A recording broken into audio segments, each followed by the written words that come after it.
In the vast, unforgiving expanse of the American Southwest, circa the 1950s, life was a testament to endurance.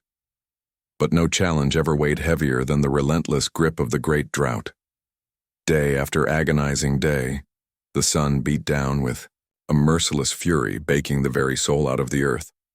Once thriving rivers dwindled into ghostly trails of cracked mud, their promises of life vanishing into dust motes dancing in the shimmering heat. Each sunrise brought not the promise of relief, but a deepening sense of dread, as hope itself began to wither under the relentless brassy sky. Amidst this desolation stood Elara Mae, a woman forged from the very land she fought to sustain. Her hands, rough and calloused from a lifetime of toil, spoke volumes of her strength. Yet, her eyes, usually alight with a quiet resolve, now carried the heavy burden of the world, mirroring the parched fields around her. She tried to project an unbreakable front, a gentle smile for her grandchildren, but the gnawing fear. The fear was a persistent shadow, clinging to her like the dust on their worn-out clothes. Every sunset was a brutal, fiery reminder of the rain that refused to fall, painting the sky in desperate hues of red and orange. The silence in their small, dusty home was heavier than any sound. It was the silence of hunger and thirst. Every meager crust of bread was rationed, each precious drop of water a treasure hoarded. The children, usually full of boisterous life, moved with a listless slowness, their small bodies weakened by the lack. Night after night, Elara Mae would gaze out at the vast, star-peppered sky, not in admiration, but in desperate search of clouds that stubbornly refused to gather. Her heart ached, a tightening knot of dread and growing resolve, knowing deep within her bones that something drastic had to be done, before it was truly too late for them all. One fateful night, as the parched earth seemed to gasp for breath, Elara Mae's heart could bear no more. Her grandchildren, usually so full of vibrant life, lay restless, their small bodies racked with fever, their whispered cries barely audible. The brutal truth had settled in. The rains were not coming. Action, swift and decisive, was her only recourse. A fading memory, a whisper of local lore, ignited a desperate spark within her weary mind. The desert spring of the Whispering Sands, a legendary oasis said to be hidden deep within the treacherous canyons miles beyond the familiar trails, a place almost forgotten, deemed unreachable by all but the most desperate. Without a single word, in the profound hush of pre-dawn, Elara Mae meticulously prepared. She packed her sturdy, albeit aged wagon, harnessed her faithful, scrawny mule, Dusty, and gathered a meager few provisions, just enough to survive, if luck was on her side. The journey would be long, perilous, and fraught with unseen dangers, a gamble against the unforgiving elements.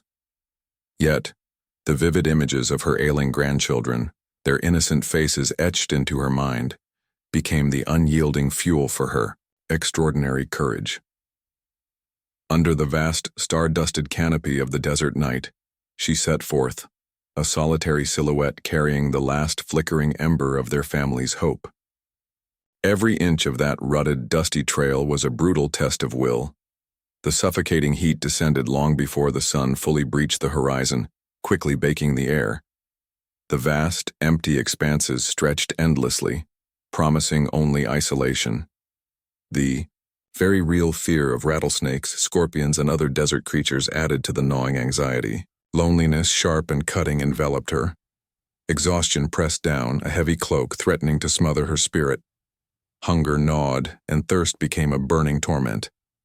But with each agonizing step, the desperate faces of her grandchildren would flicker before her eyes, an unwavering beacon, renewing her strength and propelling her onward through the relentless wilderness. After what felt like an eternity, hours stretching into an unbearable eternity under the unforgiving gaze of the sun, Elara Mae finally reached the coordinates whispered in forgotten tales. Her heart, a drum against her ribs, pounded with a renewed surge of hope. But the initial surge quickly soured into a bitter, crushing despair. The fabled desert spring of the Whispering Sands was a cruel mirage of its former self. Nothing more than a shallow, muddy seep, barely yielding a trickling. thread of moisture, with her last vestiges of strength, a primal urgency seizing her. She plunged her raw, blistered hands into the parched earth, clawing desperately, tearing at the unyielding ground in a frantic, desperate search for salvation. But the desert, cruel and unrelenting, finally claimed its due. The overwhelming exhaustion, compounded by days of hunger and thirst, became an unbearable weight. A sharp, searing pain tore through her chest, forcing a gasp from her lips, and she crumpled to the parched ground, utterly defeated. She lay there, alone in the vast, indifferent wilderness, convinced she had failed. The haunting images of her starving, feverish grandchildren, their fragile lives hanging by a thread, swam before her eyes, each image a fresh stab of agony. Was this truly the bitter end of her impossible journey, the extinguishing of their last, fragile flicker of hope? Just as the last vestiges of strength and spirit threatened to abandon her, as the encroaching darkness of surrender began to envelop her, a miracle unfolded, seemingly from the very heart of the desert itself. A faint tremor, then a rumble, echoed through the canyons. Suddenly a figure appeared on the horizon, not a lone traveler but a small, determined team of local prospectors, their pickaxes glinting in the fading light. They had been drawn by the faint signs of moisture, their expertise honed by years in the arid lands. They saw Elara Mae and their leader, a grizzled man with kind eyes, immediately understood. With practiced skill, they began to dig, not just near the seep but deeper, following instinct and the subtle cues of the earth. And then, with a triumphant gush, a hidden underground spring, a truly abundant vein of pure, clear water, burst forth, revitalizing the dry land and bringing life, a torrent of it, back to that desolate place. It was a testament to the unforeseen kindness of strangers and the earth's secret generosity. With her wagon now filled to the brim with the life-giving treasure of fresh water, each barrel sloshing with the promise of tomorrow and the sweet, almost forgotten scent of rain on the air, Elara Mae began her journey homeward. Every step, once heavy with despair, was now light and swift, propelled by the joyous certainty that the darkest hour had passed.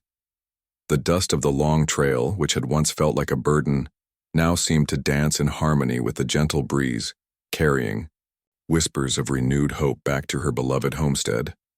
It was a triumphal procession, a quiet parade of resilience returning to its rightful place.